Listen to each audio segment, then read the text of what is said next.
Estou errada por olhar o telefone do meu namorado enquanto ele está dormindo? Eu me mudei há cerca de um mês com meu namorado de 6 anos. Durante esse tempo, eu costumava olhar o telefone dele porque tinha a sensação de que ele estava mentindo para mim sobre o que estava conversando com ex-namoradas, amigas e ele sempre me fazia parecer louca. No verão passado, eu simplesmente não conseguia deixar essa sensação passar. Eu sabia que algo não estava certo, então eu olhei. Vi uma nova garota com quem ele estava mandando mensagens e selfies. No início, elas eram inocentes, exceto por uma noite em que estávamos viajando com a família e vi que eles enviaram fotos nuas. Eu estava deitada bem ao lado dele quando ele estava conversando com ela. Não faço ideia de quando ele tirou a foto, mas o horário na mensagem mostrava que ele estava na cama comigo. Chorei a noite toda enquanto ele dormia. Não sabia o que fazer. Ele não tinha ideia de que eu estava olhando o telefone dele o tempo todo, então acabei não dizendo nada e deixando para lá. Até agora, essa foi a única vez que vi mensagens assim. Acho que ele estava apagando-as imediatamente, apenas por precaução. Mas agora não sei se devo falar com ele sobre isso ou se tudo vai piorar porque também estive sendo tão sorrateira olhando o telefone dele. Se eu decidir falar com ele, como devo abordar o assunto? Surpreendi minha namorada com ingressos para o show da Taylor Swift, mas ela queria levar a amiga dela. Minha namorada e eu, ambos com 26 anos, estamos namorando há 3 anos agora. Minha namorada é uma grande fã da Taylor Swift e ficou muito empolgada quando soube que a Taylor iria se apresentar no estádio MetLife, perto de nós. Decidi surpreendê-la com ingressos para o show da Taylor Swift, pois sabia que ela realmente queria ir. Eu liguei dizendo que estava doente no dia em que os ingressos foram lançados e esperei na fila virtual da Ticketmaster por 2 horas. Finalmente, quando a fila abriu, comprei 2 lugares, por $400 cada, presumivelmente um para ela e outro para mim. Quando ela voltou do trabalho naquela noite, a surpreendi com os ingressos, e ela estava extasiada. No entanto, quando afirmei que estava empolgado em ir com ela, ela ficou muito confusa e disse que pensava que os 2 ingressos eram para ela e sua melhor amiga, que também é uma grande fã da Taylor Swift. Fiquei muito desapontado, pois acreditava que esta era uma experiência que poderíamos fazer juntos e que seria algo que lembraríamos pelo resto de nossas vidas. Minha namorada percebeu que eu estava chateado e disse que ficaria feliz em ir comigo em vez disso. Eu disse a ela que ela deveria ir com quem ela quisesse, e não comigo apenas porque era o que eu tinha planejado. Após ouvir isso, minha namorada imediatamente ligou para a amiga dela e disse que elas iriam juntas ao show da Taylor Swift. Eu disse à minha namorada que, se a amiga dela quisesse ir com ela, ela teria que pagar os $400 pelo ingresso, e a amiga dela concordou. Enquanto minha namorada e sua amiga foram juntas e se divertiram muito, eu me senti traído, pois ela a escolheu em vez de mim. Embora saiba que a melhor amiga da minha namorada seja uma fã muito maior da Taylor Swift do que eu ainda estava empolgado em ir, já que nunca tinha ido a um show antes e gosto de ouvir algumas músicas da Taylor Swift. Como mencionei antes, também acreditava que isso seria uma lembrança que ambos poderíamos guardar juntos. Deveria ter feito as coisas de maneira diferente e não ter desistido do meu ingresso tão facilmente? Eu quero me divorciar do meu marido e me sinto culpada por isso. Estamos casados há quase 2 anos e somos muito jovens. Houve algumas coisas antes do casamento que me deixaram insegura, nada muito alarmante, mas eu ainda estava incerta. Eu me convenci de que estava apenas tendo um momento de nervosismo, porque depois de tudo pelo que passamos, como ele não poderia ser o único. Nossa história parecia perfeita demais para não terminar em casamento e alma gêmea para sempre. O casamento e a lua de mel foram tudo o que poderíamos sonhar, mas quando voltamos para casa, a realidade se impôs. Houve muitas coisas que me levaram a estar onde estou hoje, mas tentarei resumir, pois a história é muito longa. Ele me trancou para fora de casa das 23 horas até por volta das 3 horas da manhã. Depois fingiu que não estava lá quando vi através da janela depois de batermos e chamarmos seu nome por horas. Ele zombou de mim enquanto eu chorava depois de uma discussão em nossa viagem de aniversário. Ele se escondeu no quarto com meu telefone, com a porta trancada, e quando pedi de volta,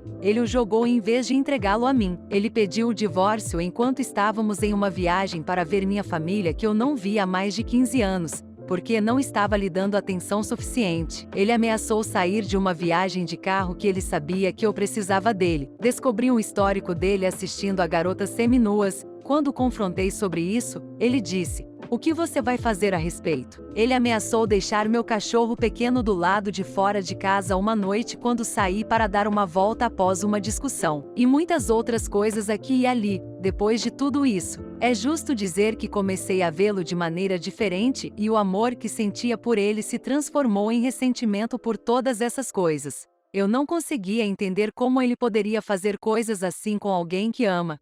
Foi incrivelmente difícil entender tudo isso e acreditar que ele me ama e se importa comigo depois de tudo o que aconteceu. Como isso é possível? No início, demorou um pouco para eu sequer aceitar para mim mesma que talvez não fossemos dar certo. Eu nem conseguia me permitir pensar nisso, quanto mais dizer em voz alta. Ambos fizemos terapia de casamento e terapia individual. Ambos vimos de famílias religiosas e eu estava constantemente ouvindo que precisávamos fazer dar certo e tentar mais. Mas como eu poderia? Depois de tudo isso, como eu ainda poderia querer estar com ele? Quando as coisas aconteciam, eu dizia a ele que se coisas assim continuassem acontecendo, não poderíamos ficar juntos, mas ele nunca mudou suas ações. Após meses, finalmente pediu o divórcio e ele chorou, chorou e chorou e prometeu mudar. Nas últimas semanas, vejo que ele está se esforçando muito. De repente, ele é tudo o que eu precisava que ele fosse antes. Ele cuida de mim, ouve e faz de tudo para me agradar.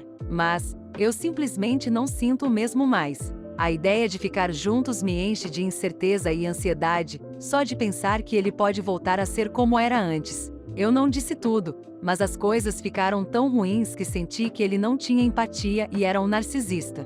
Foi ruim. Eu não sonho mais com uma vida juntos. Pensar em ter filhos juntos me faz sentir tanta incerteza e ansiedade novamente. Sinto que me afastei de tudo o que aconteceu antes. Eu não sinto mais amor, não sinto vontade de beijá-lo ou ser íntima com ele. Tudo isso me impede de dormir à noite e me causa mais ansiedade do que já experimentei em toda a minha vida. Eu só sei que não sou mais eu mesma. Somos os primeiros relacionamentos um do outro, e ele foi meu primeiro namorado, então estou apegada. A ideia de partir é de alguma forma tranquilizadora e libertadora, embora seja extremamente dolorosa, e a ideia de ficar me faz sentir segura, porque não estarei fora da minha zona de conforto começando de novo. Mas não consigo imaginar ficar em um casamento em que não sou feliz e olhar para trás daqui a 30 anos desejando que eu tivesse partido e possivelmente encontrar o amor da maneira que quero ser amada. E fico me perguntando, isso é normal? Todos os casamentos passam por isso? Devo perseverar e reacender nosso amor? Preciso perdoá-lo e seguir em frente pelo bem do nosso casamento? É apenas muito difícil deixar ir e começar de novo quando pensei que tinha minha vida resolvida. Minhas irmãs de 33 e 28 anos finalmente aceitaram que eu, 31 anos, homem, não quero mais ter nada a ver com elas, já que meu pai não está mais aqui e minha mãe biológica está no hospital. Minha mãe biológica teve um caso em que minha irmã mais velha e mais nova sabiam, mas esconderam isso de meu pai e de mim. Eventualmente, descobri que a razão pela qual elas nunca contaram a meu pai era porque o amante de minha mãe estava comprando todos os presentes que elas queriam em troca de seu silêncio. Meu pai acabou descobrindo, o que resultou em ele também deserdando minhas irmãs por sua traição. Eu também as cortei da minha vida porque perdi todo o respeito por ambas. As duas irmãs foram embora com minha mãe e eu escolhi ficar com meu pai. Minha mãe foi morar com seu amante, mas aparentemente ele era uma pessoa desagradável que estava se aproveitando de minhas irmãs, o que causou ainda mais problemas. Meu pai não se importou, e eu também não, mesmo quando minha mãe nos ligou a respeito disso. Elas queriam voltar, mas meu pai disse não e pediu que elas encontrassem outro lugar. Minha mãe acabou se tornando alcoólatra, pulando de namorado em namorado, alguns dos quais eram piores do que seu amante, pelo que parece. Meu pai se casou com uma ótima mulher que se tornou como uma segunda mãe para mim. Ela também tem uma filha que eu trato como minha própria irmã. Infelizmente, meu pai faleceu pacificamente em seu sono há um ano, e tem sido difícil. Na época, meu pai e eu estávamos em seu país natal por um tempo, então o funeral foi uma cerimônia muito pequena. Meu pai sempre me disse que não queria que minha mãe e minhas irmãs comparecessem ao seu funeral, muito menos soubessem onde ele estava enterrado. Elas descobriram meses depois, e eu recebi algumas mensagens de voz raivosas de minhas irmãs me xingando por não tê-las informado sobre a morte do pai. Ele deixou para elas apenas $1, como a lei em nosso país exige para um testamento, e seus bens foram divididos entre minha madrasta, minha meia-irmã e eu. Ainda moro com minha madrasta e minha meia-irmã, embora eu esteja me mudando para meu próprio apartamento no próximo mês. De qualquer forma, minha mãe está doente, e minhas irmãs afastadas estão tentando entrar em contato comigo para me pedir para encontrá-las, porque minha mãe continua perguntando pelo meu nome. Minhas irmãs dizem que sentem saudades de mim e querem que sejamos uma família novamente. Um dia, atendi a uma ligação delas e deixei claro que não tenho relação com elas e que minha madrasta e minha meia-irmã são minha família. Estávamos no FaceTime e minha irmã mais nova começou a chorar, perguntando quanto tempo eu iria odiá-las. Eu disse a ela que não as odeio, simplesmente não me importo com elas de jeito nenhum. Minha irmã mais velha ficou quieta e disse que entendia. Ela me contou que estava prestes a se casar e esperava que eu pudesse levá-la até o altar, mas como eu nunca quero nada a ver com elas, ela cuidaria da irmã mais nova e da mãe. Eu disse a ela que isso era responsabilidade dela e encerrei a ligação. Minha irmã mais nova me mandou uma mensagem de texto dizendo que continuaria esperando que eu mudasse de ideia um dia, mas decidi acabar com qualquer esperança, dizendo a ela que minha meia-irmã é a única irmã que tenho. Depois, compartilhei uma foto de Natal com meu pai, minha madrasta, minha meia-irmã e eu usando moletons combinando, dizendo à minha irmã mais nova que minha madrasta e minha meia-irmã são minha família. Então, por favor, pare de entrar em contato comigo. Minha mãe biológica me ligou para me xingar, dizendo que eu não precisava ser cruel com minha irmã mais nova, mas eu disse a ela que não estava sendo cruel, apenas estava afirmando que elas não são minha família. Minha mãe biológica me disse para seguir minha vida, e elas seguiriam as delas, e também para não ir ao seu funeral, ao que respondi que ela não precisava se preocupar com isso. Eu sei que sou um babaca, mas, para ser sincero, não me importo se isso é o que é necessário para não falar com minhas irmãs. Tenho um bom emprego, minha madrasta e minha meia-irmã nunca me fazem sentir que não faço parte de suas vidas desde a morte do meu pai. Amigos de infância me disseram recentemente que minha irmã mais nova abriu uma plataforma paga, como o OnlyFans, mas, sinceramente, não quero saber e não me importo com o que está acontecendo na vida delas. Só espero que desta vez elas realmente cumpram a promessa de nunca mais entrar em contato comigo. Atualização. Pessoal, eu não estou pedindo conselhos, nem isso eu acho que sou o idiota, Aia. Apenas aceito que, embora eu seja um babaca aqui, realmente não dou a mínima para isso. Minha família e amigos concordam comigo de que o que fiz está correto. De qualquer forma, para os imbecis que estão fazendo suposições infundadas, também não a reconheço como minha mãe. Meu pai se divorciou da minha mãe biológica quando eu tinha 21 anos.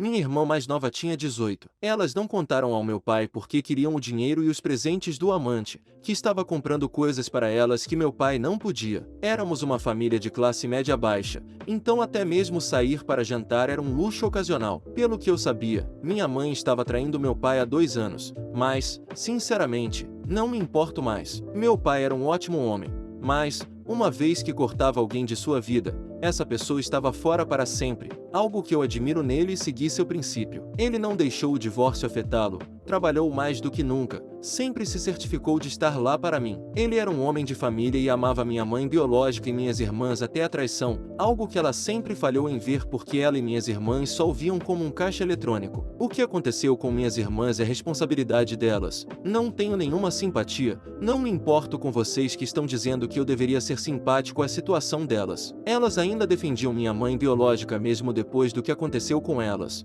mesmo depois de ela ter fechado os olhos para o que ele estava fazendo com elas. Se a família te trai, eles não são família, e você não deveria se importar com o que acontece com eles depois. Sim, ainda moro com minha madrasta e minha meia-irmã. Minha madrasta ainda está sofrendo com a morte do meu pai, e minha meia-irmã está se formando na faculdade e quer que eu fique com elas até que ela consiga encontrar um emprego. Enquanto eu resolvo algumas questões pendentes, vou ficar com elas. Os imbecis que estão fazendo piadas nojentas sobre as duas podem se ferrar. Minha vida vai ser boa, e não terei arrependimentos se minha mãe biológica e minha irmã nunca mais falarem comigo até o dia em que morrermos. Não irei aos funerais delas, e espero que tenham o bom senso de não ir ao meu. Minha mãe biológica e minha irmã mais velha reconheceram que não somos mais família e não tentarão entrar em contato comigo. Minha irmã mais nova está aceitando aos poucos o fato de que eu não quero mais nada com ela. Publiquei uma foto da família outro dia no meu Facebook e Instagram com a legenda "Amo minha mãe e irmã", com uma foto da minha madrasta e minha meia-irmã quando saímos. De alguma forma, deve haver uma conta falsa das minhas irmãs que elas usam para me seguir, porque meu amigo tirou um print de uma foto semelhante da minha irmã mais nova com minha mãe biológica. com alguma legenda sobre não precisarem de homem algum em suas vidas porque seu vínculo é forte ou alguma merda parecida. Enfim, para vocês e para os imbecis nos comentários, é isso, tchau.